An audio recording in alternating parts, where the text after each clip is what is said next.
So Rocky, you're well-respected and well-known racecourse bookmaker now, and previously Tic Tac. How did you get into the game? Were you just born into it? I was in racing all my working life as a bookmaker's clerk and a Tic Tac. I started off, I was working for a man called Willie Burt. I worked at Haringey Dogs. I was at Haringey Dogs up until it closed in 1987 as a Tic Tac and as a clerk. I worked for a firm called Henry Alper. The actual firm was Ruby Hampman, a fella called Ruby Hampman, but Henry Alper had been his partner, and that is the name they bet in. Interestingly enough, this fella, Henry Alper, he was the owner of the old triple champion hurdle winner, Persian Wall. But as well as working at Haringey Dogs, I also worked at White City Dogs for the John White firm, who are still on course bookmakers now. And I worked at Catford Dogs for a number of years. Started off with a fella called Jimmy Robinson, early 70s, outside at Catford. We say outside, meaning the cheap ring. We say inside was the expensive ring, which was where the home straight and the winning post was. And the other side of the dog track was the cheap ring, but we used to call it outside, inside and outside.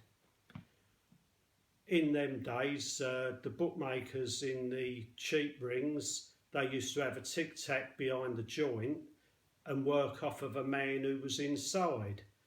I was nearly always the man inside, showing the prices off of the bigger bookmakers in the big rings bold. At Catford, it would have been bookmakers such as Johnny Humphreys, Dave Richardson.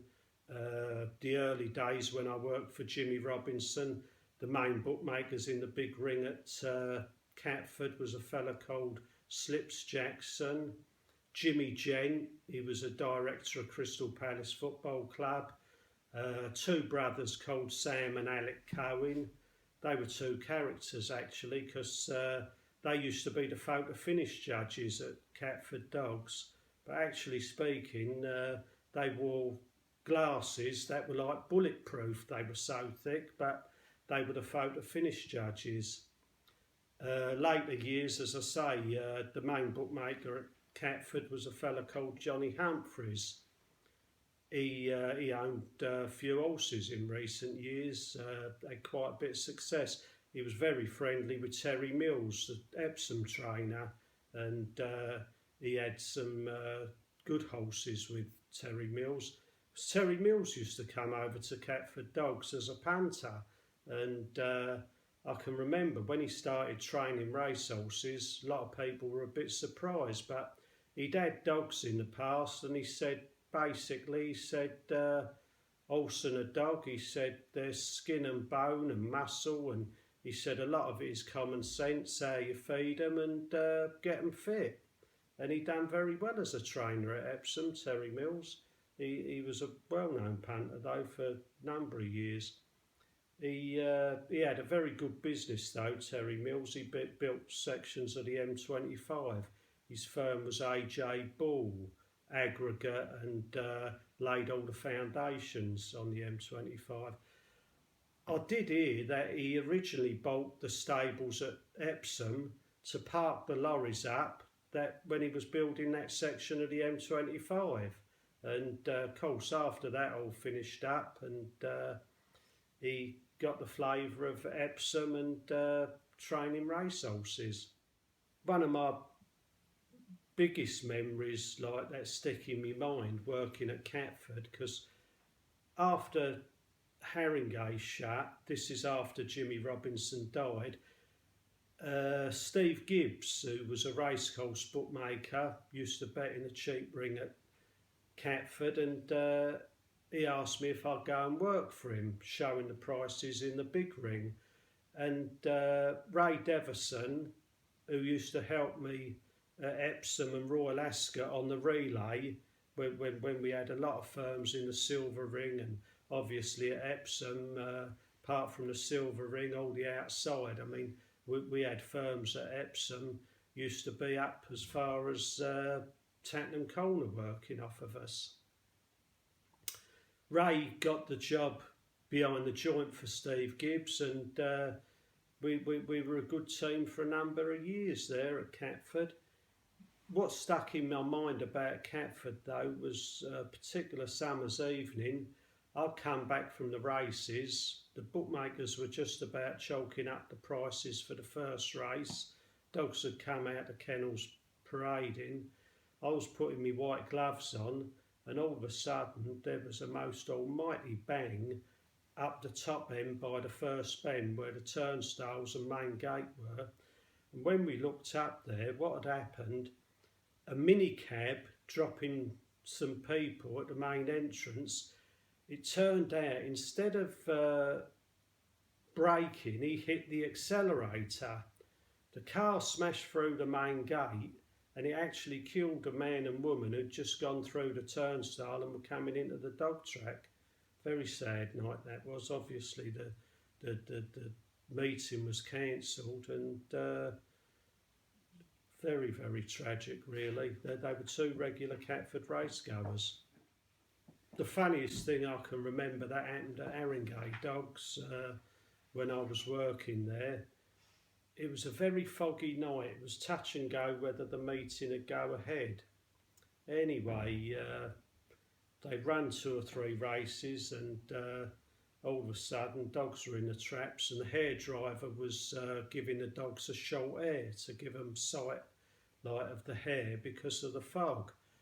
Anyway, traps opened up, the dogs hurtled down the home straight, round the first bend, and all us, like, in the big ring, we're looking for the dogs to come off the 4th bend and run home down to the winning line, when all of a sudden they come off the first bend going the wrong way round again. They must have lost sight of the hare over the back straight, turned round and ran back the wrong way. I think the meeting was cancelled after that night. After that though, I can remember a night again in the fog at Haringey. They used to get a lot of fog in the winter meetings at Haringey. They put a torch on the end of the hare to help the dogs follow it round. But yeah, Haringey had a hell of a lot of bookmakers on the outside as well as in the big ring when I first started working there, early 70s, 1970. I reckon there was about 20, 22 books outside then. I can remember a lot of them as it happens, like, you know, you can remember all the firms. There was Dave Langham, Tony Esther, a fella called Bill Baker, a fella betting the name of Longboat, Wagshaw, Peter Buffoni, Billy Grimes bet out there, fella called George Braham. As I say, there was no end of books outside at Haringey, and that's where my grandfather bet, but he turned it up when I was quite a young boy really. My grandfather turned it up.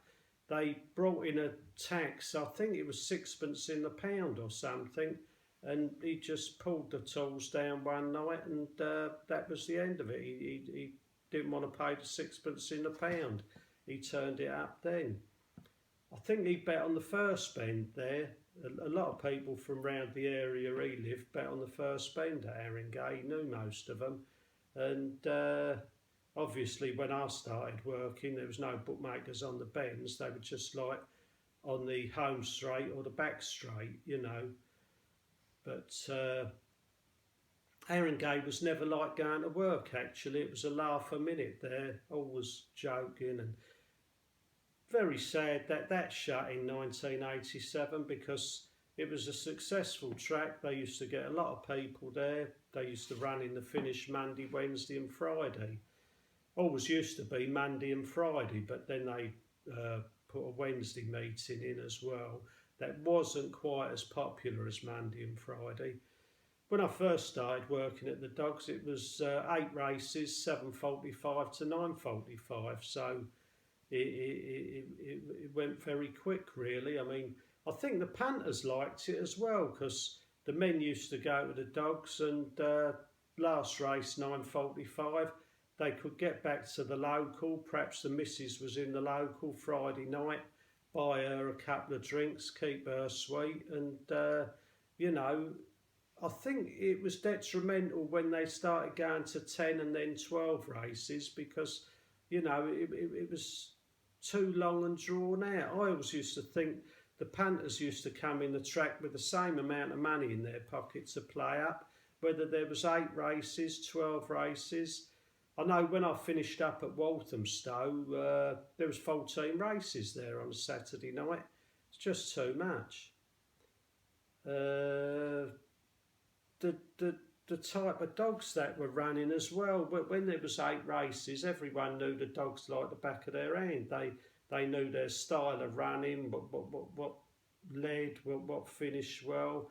But then when they started putting all these extra races on, you got a lot of trialists, newcomers, dogs coming back from lameness, all that type of thing, and the form was not so reliable as it used to be with 8 races.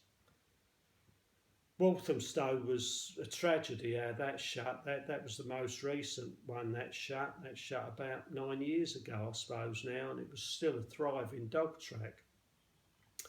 I mean, Lowell Black, who printed my Tic Tac card up, the Portsea Printing Works, he used to print the race card for Walthamstow dogs, and the Chandler family never used to like to have one race card printed that wasn't sold. So you can bet your life, like there was always at least 1,000 there on a Tuesday night, 1,500 on a Thursday, and up to 3,000 people on a Saturday night at Walthamstow Stadium. A lot of times all the race cards were sold out half hour before the first race, so even at the end it was a thriving dog track. And with Walthamstow, I mean, the doors used to open at 6 p.m. The restaurant, the Paddock Grill, was booked up 2-3 months in advance. And after the dogs, they used to have a club there called Charlie Chan's that went on till 2 o'clock in the morning. So the Chandlers had a captured audience at Walthamstow Dogs from 6 p.m. till 2 a.m. in the morning. Very, very sad that Walthamstow Dogs shut. The early days of going racing, we used to travel on the train a lot them days, because obviously the fares were a lot cheaper than they are now, and also the bookmakers' tools. You could fold a tripod up, carry an odd in your hand. It was a lot easier than nowadays. I mean, nowadays they're so heavy and cumbersome, these tools, that you need a car to put all this stuff in the boot of a car. That's why hardly anyone ever travels on the train now. But in them days, you could get on a train with a set of bookmakers' tools. We used to get the train most places from London, because we had so many stations in London that served all the racecourses. Wherever you wanted to go, you could get the train there. Brighton was a particular good train service, because on the hour was the fast train from Victoria, London, to Brighton. And we used to get the early train, because you used to get there down at Brighton, jump in a cab. We used to go to the bottom of the hill, like where the racecourse was. There was a pub there called the Freshfield Inn. Very good landlady ran it, a woman called Mrs. Rachel Epstein, and she always had food there. You could buy a bowl of jelly deals, and used to have saucer of cockles, saucer of prawns, and different things she had laid on. And all the racing people used to get in this pub before the meetings, especially a lot of the workmen, which was very handy, because if you were going on to the dogs that night, it gave you like a chance to have a couple of pints of beer and a couple of sandwiches or something to eat, keep you going throughout the day. Another woman had a pub opposite the grandstand at Brighton, pub was called the Winning Post, a woman called Alice Maney. She came from London originally. Well, her son Harry Maney worked for a Tic Tac, worked as a Tic Tac and clerk for years. I knew Harry working for various people. He worked for the John White firm. He worked for Dave Sapphire. He was a good all-round workman, a good clerk and a workman. But his mum had the pub opposite the racecourse. We used to get on the train at Victoria to go down to Brighton, and everyone used to make for the Buffy car. The reason being there was tables on in that car, and they wasn't used for eating meals or anything. They was used for the card games. They used to play Kaluki in them days, and there could be up to 7 or 8 Kaluki games going on in the Buffy car going down to Brighton. I always used to think the fella used to win more times than not was a fella called Arthur Droy. He worked for the same Tic Tac firm as me, for Johnny Mac, and he had a nickname actually. We used to call him Savaloy, Droy. You see, in them days, a lot of people had nicknames either through rhyming slang or whatever, you know. There was a fella had a red face and blonde hair. He used to be called Rhubarb and Custard. And there was another guy.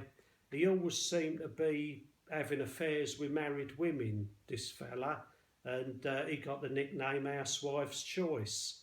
Because at the time, it was a popular radio show. Used to play requests, record requests. It was called Housewife's Choice. But this fella got the nickname for another reason. On the way home from Brighton, again, the train was always packed going back to London.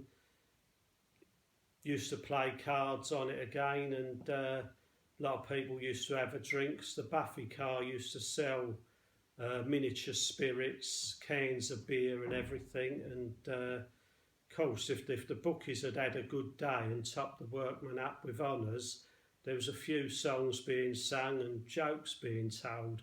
Everyone was in a good mood. When I worked for Johnny Mac at Brighton, this was many years ago, there was bookmakers beyond the Silver Ring. I mean, the Silver Ring, there was a good few bookmakers in. It was a busy, buzzy Silver Ring. Even when I took over my own Tic Tac firm, which I ran for about 17 years, I had plenty of customers in the Silver Ring at Brighton. But when I worked for John, there was bookmakers on the free course going up the straight at Brighton, and they used to bet on big point-to-point joints out there.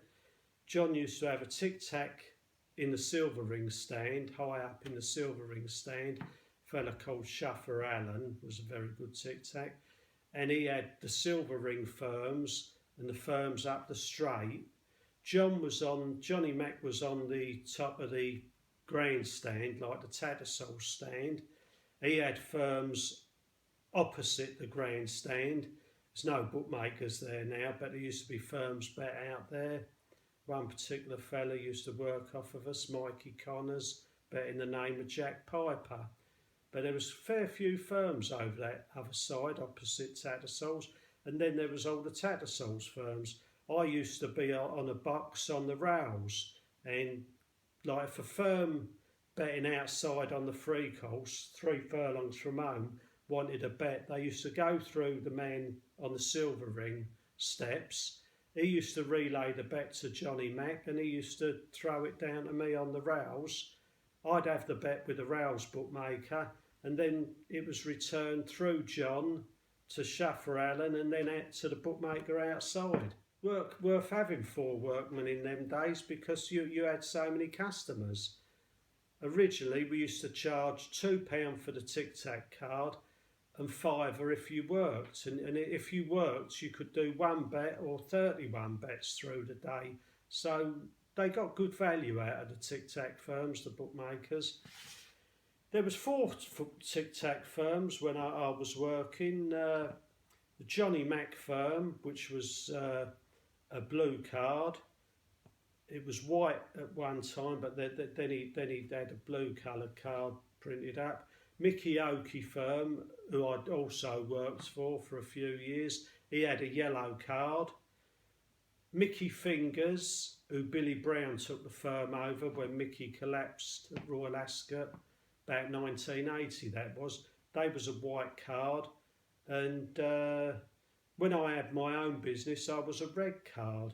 And the reason we all had different coloured cards, because some firms who'd done a lot of trading took the 4 cards off of all the 4 Tic Tac firms, because sometimes, like, a horse might be 11 to 10 with 3 of the firms, and another firm would put it in at evens, and all of a sudden, like, a silver ring firm could send up to lay a £22 to 20 or 55 to 40, 55 to 50 with the firm that put it in at evens, although the other firms were still showing 11 to 10.